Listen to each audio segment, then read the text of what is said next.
Now, ako po sana pupunta lang saglit doon sa ambush. Di ba? Pinasok yung bahay. Gusto, Yeah, pero you have the right to ask questions against Senator Tulfo. Pinag-usapan niya kayo na. Dodong, yung tungkol sa binaril ka sa bahay. pero bago niyan po sana, gusto ko lang malaman ang background itong dalawa. Meron ba silang connection? May mga kamag-anak ba kayo sa PNP, military? Wala. Wala po, Your Honor. So bakit ang dami yung abogado? Wala po, Your Honor. Wala. Hindi, ang daming abogado. Bakit nakaka-afford kayo ng napakaraming abogado? Mga kababayan po namin yung iba, Your Honor. Libre. Hindi po, may bayad po. Ang aming, may bayad din po. Okay. Magkano bayad? Ang acceptance po is 200,000 tapos yung 200,000? Opo. Tapos pinangutangan lang po namin. Sinabi mo nung nakarang patinig, 10,000 lang. 10,000 po ang tuwing hearing po. Tuwing, Ha? 10,000 po tuwing kasama po namin sila. Pero ang acceptance nila sa amin sa kaso is 200,000. Buong kaso, 200,000 na binabayad mo sa law firm? Opo. Pinangutangan po namin yun para lang makakuha Pinautang kami nyo? ng- Opo. Talaga lang, ha? Totoo po. Sige. Mamaya ka. Are you going to direct the questions to Dodong sa pagbaril? O Yes, sana po. Pero kunting tanong lang muna dito sa... Gusto ko lang makuha yung background itong dalawa kasi kung ano sila persons of interest doon po sa pagpasok sa Go ahead, bahay go ahead. nitong witness. Ang gusto ko lang sanang malaman kung pwede tayong mag-hire ng private detective para kalkalin ang background nitong mag-asawa. Malay natin baka meron silang kamag-anak na pulis o dating pulis o militar, dating militar o NPA. Kasi hindi naman siguro aambusin ito nang walang dahilan, nang walang nag-utos. So kayo po ang primary suspect. Alam niyo po yan, ano po? Or person of interest. Kasi pag i-1+1 mo, di ba, nagtitistigo sila laban sa inyo and then bigla siyang inambos. Tama. So ngayon, nagpa-file po ba kayo ng income tax sa BIR? Opo, Your Honor. Magkano po yung income tax na pinal nyo nung last year? Bagatanda, Your Honor. Hindi mo malalaman. Dapat alam mo yun kung magkano. Hindi ko po bagatanda kasi may bookkeeper po kami na nagagawa. May bookkeeper kayo. Opo. Okay, saan probinsya po kayo? Occidental Mindoro po. Okay, may kamag-anak ko ba kayo sa PNP o military? Wala po. NPA? Wala po. Riding in tandem? Wala po. Wala. Okay, sige. Sa mga drug lord. Wala po lalo, Your Honor. Drug lord. Wala po. Sigurado ka. Opo. Mr. Chair. With the permission of Senator Tolpo, nice. hindi naman ibig sabihin na porke wala kang relative sa police, wala kang relative sa NPA, wala kang relative sa mga masasamang tao, hindi mo na pwedeng ipapatay si Dudong. It doesn't follow always. Kung makabayad ka ng abogado na 100,000 sa probinsya, ang buhay ng ordinaryong tao nasa mga 10,000, 20,000 lang, patay ka na kung mag-hire ka ng hard killer. Kaya nga, sabi ko, ang naiisip natin na napakamura ang buhay sa probinsya. Madali ka mamatay anytime. Lalong-lalo na pag mayaman yung kalaban mo. Ikaw ay isang ordinaryong tao lang. Kaya, with the permission of Senator Tulfo sana, tanungin ko sana itong... Mr. Chair, pwede Yeah. mabilis lang. Kaya ako nasabi yan, Mr. Chair, dahil sa experience ko, maraming beses na nagreklamo sa akin na sinasaktan ang isang ordinaryong mamamayan kahit na walang pera yung suspect dahil may mga kamag-anak na sa PNP, pasensya na sa PNP, pasintabi, may kamag-anak sa military. Marami ako na-enkwentro ganong kaso. Kaya nga yun ang tanong ko at kung napansin nyo, tinatanong ko din kanyang income tax. Kasi maaari nga wala siyang kamag-anak sa PNP o sa military na pwede niyang utusan, hinga ng pabor, gumastos siya ng pera. So yun Kaya dalawa yung tanong ko Di ba? So kung walang kamag-anak doon sa mga nabanggit ko na grupo, organisasyon, so maaari nagbayad ka ng pera. Yun. Kasi nga, paano ka nga naman maka-afford ng napakaraming abogado at 200,000 sabi mo yung fee, kung wala ka talagang pera. Now, ang tanong, yung trabaho niyo po, sa hindi ko naman minamaliit, nagtitinda po kayo ng vegetables sa palengke. Tama? Vendor? Opo, Your Honor. Tapos nagde-deliver po kami ng mga gulay sa mga bayan. Sa mga bayan. Opo. So, aside from that, meron pa ba kayong extra income? May karnihan po kami sa tindahan ng karne. Okay, so meron kayong karnihan, meron kayong gulayan, tapos nagdi-deliver kayo. So, ibig sabihin, kung ganun yung negosyo nyo, talagang may sinabi kayo. Tama lang po, nangungutang pa rin. Hindi pa rin Okay, sapat. no, may sinabi kayo pag ganun. So, doon tumutugma yung sinasabi ni Senator Bato de la Rosa na meron kayong kakayahan magbayad. Yun eh. So, ibabalik ko sana sa PNP.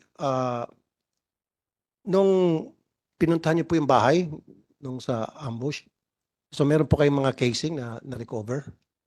Na ginawa niyo na po ng ballistics? Meron po kayo nakuha mga fingerprints?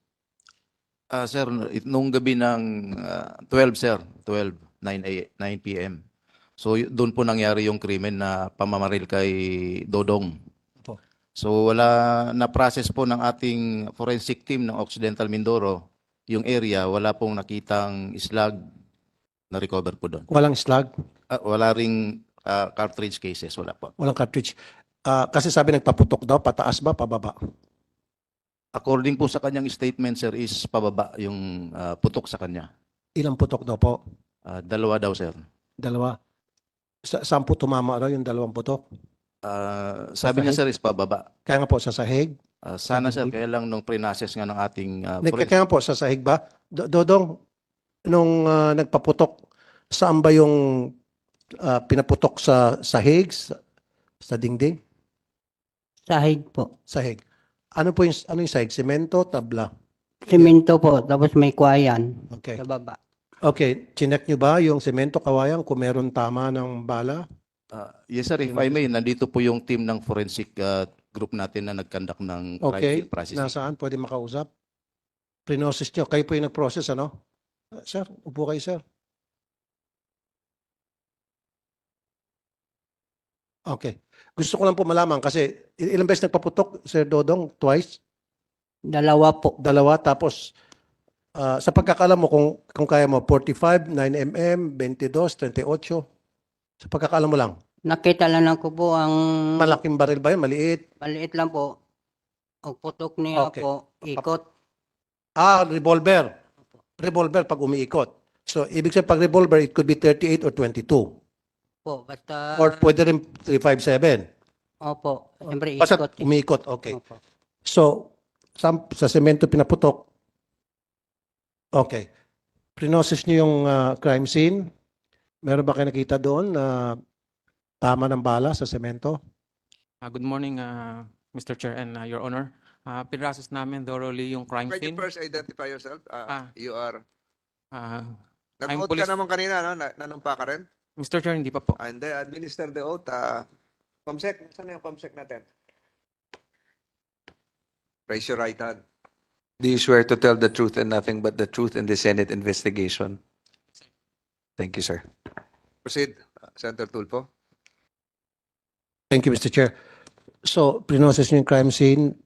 Sabi niya, 2 beses nagpaputok, revolver, so it could be 38, 22, or 357. So, meron ba kayo nakitang tama ng bala doon sa area, sa semento, na kung saan sinabi ni Sir Dodong nung nagpaputok banda? Your Honor, wala po. Wala. Okay? Wala kayong nakita na kahit na tagos, yung tibag ng semento. Wala po, Your Honor. Okay? At wala bang CCTV doon sa area? Wala po, Your Honor. Is it possible na yung bala hindi tumama sa semento, baka tumama sa isang siwang at lumusot? Wala bang mga siwang doon? May mga siwang, Your Honor. So it's possible na tumama doon sa siwang. Lumusot, Your Honor. Okay. So hindi ba kayo sumuot doon sa ilalim para tingnan yung tingga? Kung yun pa yung sumuot sa siwang? Sumuot, Your Honor. Sumuot. Yes. Okay. Okay. So sumuot sa siwang. So anong kalibre? Wala po kaming nakita. Sabi mo recover. sumuot. Ngayon, wala kang nakita.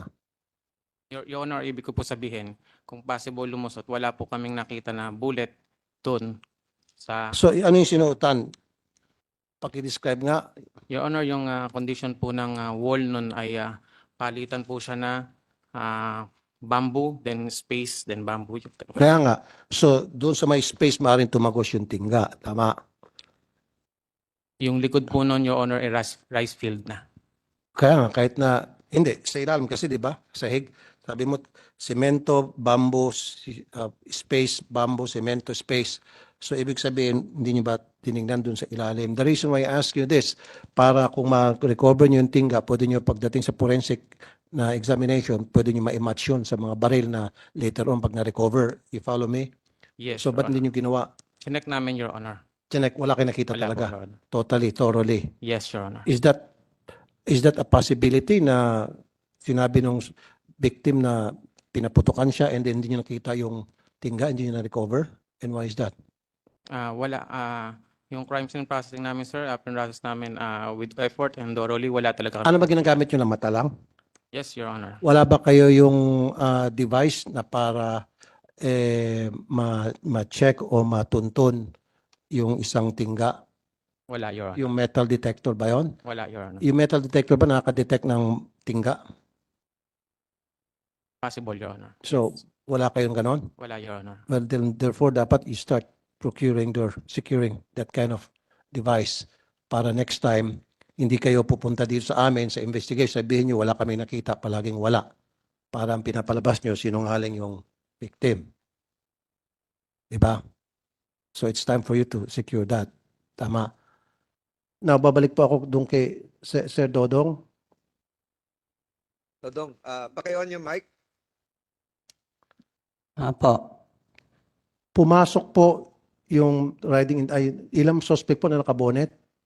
Nakabunit po. Ilan sila? Isa lang po na pamasok. Tapos, meron pang nasa labas? Opo, galing sa labas. Safe ang pinto. Okay. Nagulat ako. Mhm. Nagtanong naman siya po, dito ka pala nakatira eh. Mhm. Sabi hindi tahimik ako. Mhm.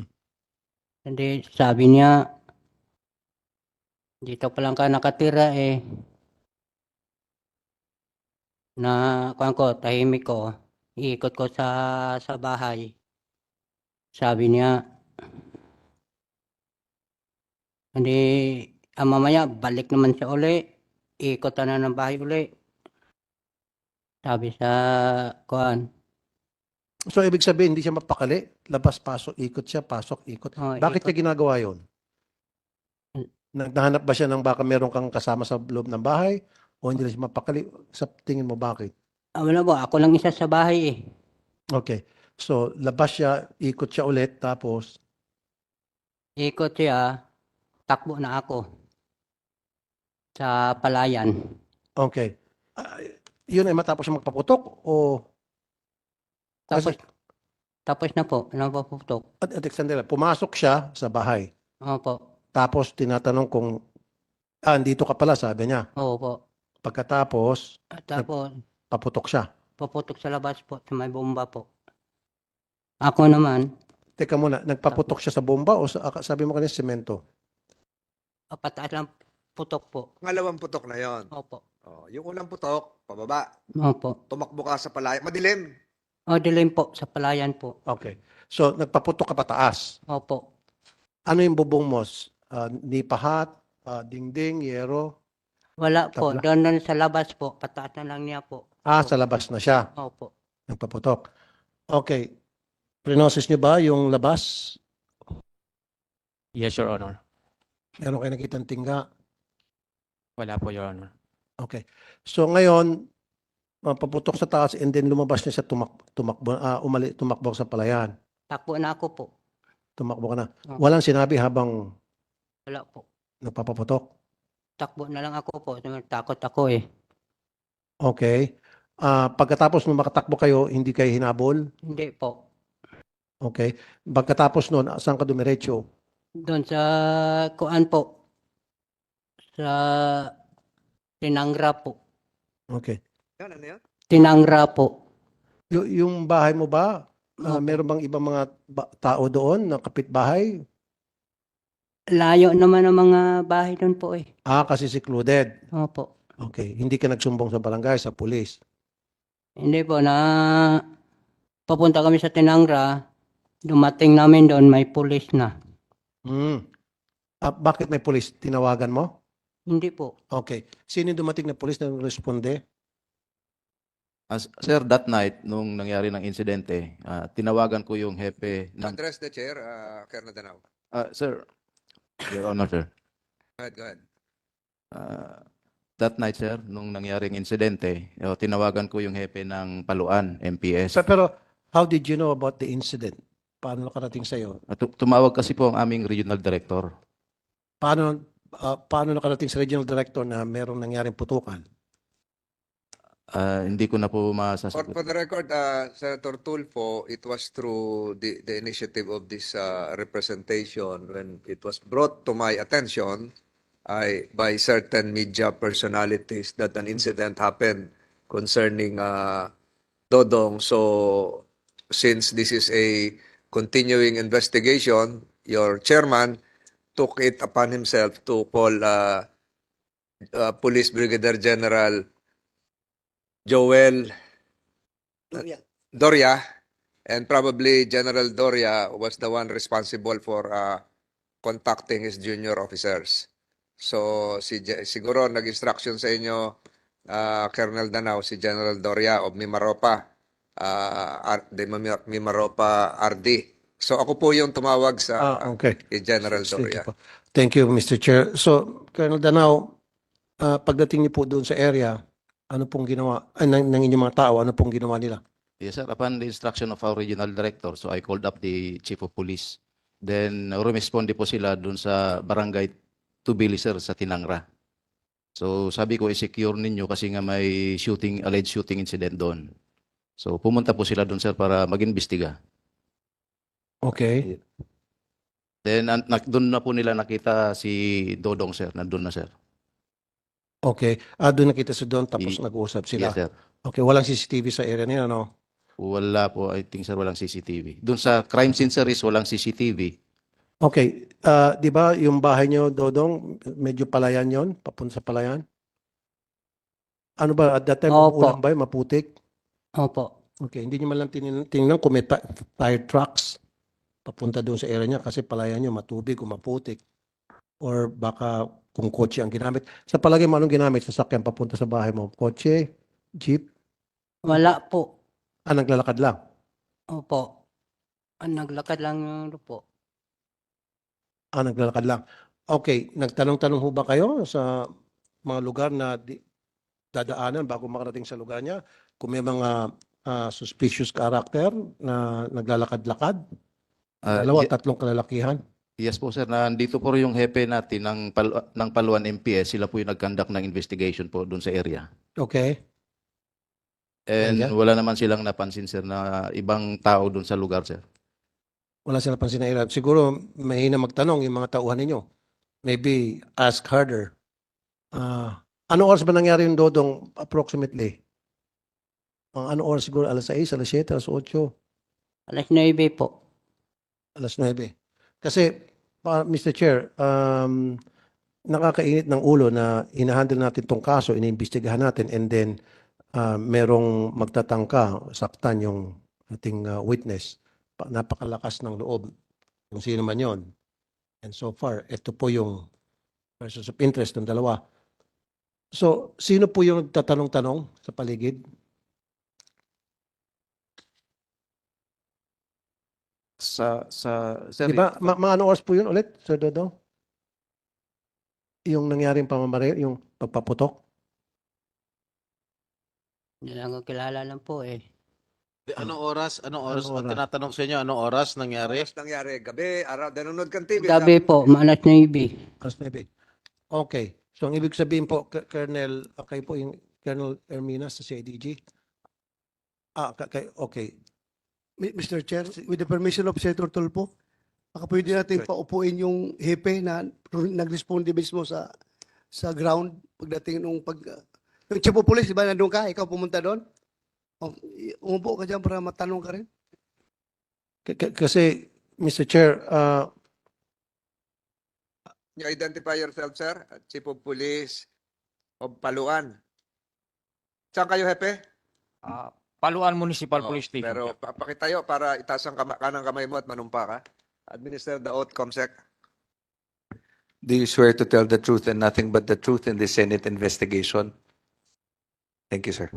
so pinoses mo yung area ninyo, wala kayo nakitang tingga, anything, and then nagtanong-tanong ho ba kayo doon sa mga kapitbahay na dadaanan ng mga suspect bago makarating sa kubo ni Sir Dodong? Na baka may nakita silang hindi ka nais-nais. Nagtanong ba kayo sa mga taga-barangay, mga kapitbahay? Ano pong sabi? Sa sinumpaang salaysay nila, sir, ay wala po silang narinig na putok, sir, at wala rin pong napansin na mga tao na pumasok doon po sa... Gaano kalayo yung bahay ni Dodong hanggang sa pinaka, ano ba yung bahay niya? Liblib? Farmland po yun, sir. Palayan, sir. Palayan. Okay. So, gaano kalayo yung bahay niya sa Palayan hanggang sa dumating sa kalsada? Ilang metro? 1 kilometer yan, sir. Sa along the highway, sir. Sa highway, sir. Kaya nga From the highway, 1 So, from the kilometer. highway, 1 kilometer. Is it possible na malalakad yun o kailangan motorin? Yung maputi kasi, sir, yung daan. Kaya nung gabi na yun, sir, ay nilakad lang namin. Okay. Makapasok, sir, yung 4 wheels hanggang kalahati lang, sir. Hanggang Half kalahati. kilometer. Okay, yun nga. Yung sinabi kanina. So, kung hanggang kalahati, sana may nakita kayo mga tire trucks. Tire trucks ng motor, tire trucks ng bisikleta, tire trucks ng, kasi sabi mo maputik, tama? Yes, sir. Tire trucks ng kotse, ng truck, 18-wheeler. Sa investigation namin, sir, wala po kaming nakita, sir. Then sa investigation namin dun sa mga kapitbahay, sir, 171 meters away from the crime scene, sir, ay wala rin po, sir. Wala. Yung Mr. Chair, with permission of Senator Tulfo, yung putok na tanong niyo sa kapitbahay? Yes, Kung sir. may narinig silang putok? Yes, sir. Tapos ano sabi? Sa execution ng affidavit nila, sir, nung witness na pagtanungan namin, sir, ay wala po silang narinig na putok ng baril, sir. Walang narinig na putok. Yes, sir. Thank you. So, walang narinig na putok, tapos wala narinig ko matingga. Sa Gaano katagal na po yung investigator ninyo sa serbisyo? as chief of police, sir, ng Ikaw Paluan, ba mismo sir. na-imbestiga, sir? No, sir. May investigator on case po ako, sir. How long has he been in the service? 20 years, sir. 22 years. Ano pong ranggo niya? Police major, sir. Major mismo yung nag-imbestiga. Yung investigator ko, sir, Ibig sabihin yung pumunta sa site at nagtanong-tanong at nag-process ng crime scene. yung investigator on case ko, sir, si Police Chief Master Sergeant Ardin Bernardo, sir. So, si Master Sergeant, yung sabi mo 20 years yung kanyang experience. Siya ba'y sanay na mag-process ng crime scene? Siya ba'y sanay na mag-responde sa mga nangyayaring krimen? Yes, sir. Okay. Siya yung sarhento, ilang taon na sa serbisyo? Think 15 years in service, sir. Kasi, alam mo, anong pangalan niyo po, Colonel? Police Major Borlado, sir. Colonel Major? Base po sa iyong mga sinasabi na parang hindi tumutugma sa sinasabi nitong witness namin, parang it's either mahina yung investigador ninyo o meron kayong ginagawang cover-up. No, sir. Sa investigation po namin, sir, ay tumutugma din po, sir, yung affidavit na binibigay niya, sir. Okay, sige. Ano yung tumutugma sa affidavit na binibigay niya? Sa Na binibigay nino? ni Dudong, sir. Okay. So therefore, nagsasabi siyang totoo. Doon sa affidavit niya, sir, lumalabas po, sir, na walang intent to kill, sir. Pananakot lang po. At doon sa assessment din po, sa investigation namin, sir, yun din po, sir, ang lumalabas na siya ay tinakot po lamang. Exactly. So therefore, he's telling the truth. Yes, sir, na tinakot lang po siya. Tinakot lang siya. So therefore, if you believed him that he's telling the truth, ibig sabihin, hindi kayo marunong mag-imbestiga, hindi kayo marunong mag-process ng crime scene kasi hindi nyo nakita yung tingga. Na rin po sir ng suko, nag-connect na rin po yung investigation namin sir na wala rin po silang na-recover na evidence or a fired cartridge, fired bullet, and bullet impact dun po sa floor sir. Okay. Mr. Chair, with you have permission, Senator Tulfo. Dr. De La Rosa is recognized. Yung expected na yun kasi sabi man niya na nakita niya parang revolver. So, wala ka talaga ma-recover na empty shell doon sa crime scene dahil revolver ang ginamit eh. Yes, sir. Hindi man nag-extract Yes sir. yung bala ng revolver, di ba? Yes sir. Nandoon yan maiwan. So, wala ka ma-recover na empty shell. Empty shell sir. Ang pinaka-lead sana dyan yung Glock, lead. sir. Kung may tingga yung lead. Yes sir. Kung may nakuha ka. Pero according to you, kasi ganito kasi yan eh. Pagdating sa crime scene, ang magpa-process niyan ng crime scene is SOCO. Di ba? Tapos ang mag-conduct ng investigation as to the witnesses, kung mga kapitbahay, kung may narinig ba kayo na putok dito, that's the part of the investigator. Trabaho ng investigator yan, di ba? So, yun, dapat kayong dalawa, investigator at saka SOCO, nag-connive kayo ng husto para to come up with a very good investigation. Yun nga, kulang talaga tayo. In the absence of testimonial evidence, walang kapitbahay na nakarinig na pumutok, scientific evidence dapat tayo doon sa lead na na-recover. Pero wala pa rin, forensics, wala tayong nagawa. And, Okay. Senator Tulfo, add ko lang kunti ha, with your respect to the local police, alam nyo, yung takot ni Dodong, nung tumawag siya kay Senator Tolentino, nag-usap kami at kinausap ko ako ni Senator Tolentino, sabi niya, sir, kung pwede, wag na lang niyo i-report sa local police, sir, kasi takot kami kasi masyadong influential yung mga amo ko, sir. Kahit kabilang bayan yun, sir, yung mga police dito, kilala pa rin sila. Kaya ang ginawa ko, tinawagan ko yung si IDG, director si General Karamat, at sino yung si IDG dito? Tinawagan, binigyan kayo instruction ni Karamat, di ba? At kayo mag-handle ni Dodong kasi takot siya sa local police. Wala man hindi ako naniwala. Ako senior ko lang yung feeling ni Dodong. Dahil nga, pag mayaman na negosyante sa isang lugar, expected yan na may mga utang na loob ang pulis, kaibigan ng pulis, kaya takot siya. So, si IDG ang pinapakanda ko ng investigation. But please, pakita nyo dito that you can enforce the law. Kayo mga local police, you can enforce the law without fear or favor. Kasi ang sama eh. Isang ordinaryong tao, walang tiwala sa inyo, sa local police, dahil takot siya na influensyado kayo ng mag-asawa na employer, di ba? So, dapat pakita ninyo yung investigasyon yung matino kayo talaga na mapagkatiwalaan kayo ng ordinaryong citizen. Senator Tulfo, Yes, sir. thank you. For the record, if I may interject, hindi po si Dodong yung tumawag sa akin, media yung tumawag sa akin in behalf of Dodong. Hindi ko nakausap si Dodong, ngayon ko lang nakita ito si Dodong eh. If I may Yes, continue, go ahead, Mr. Senator Chair. Tulfo. So, alam na natin pag yung sabi niya Debola, so revolver yun. Chinek niyo na po ba sa FEU? Pero bago niyan, sa kapulisan sa inyong lugar, meron pang nagmamayari ng revolver? Wala po sir. Wala nang gumagamit ng revolver ngayon? Yes sir. PNP? 9mm sir yung. 9mm. Pero did you check sa FEU kung meron man within, say, 10-kilometer radius na nakaregister, nakalisensya na revolver, anything, 22, 38, 357 sa FEU, did you do that? Chinek nyo? Sa list po sir, sa municipality po sir ng Paluan, wala pong record sir ng revolver sir. Hindi, pero nag-check kayo sa FEU. Not yet sir. Not yet. Bakit hindi nyo chinek?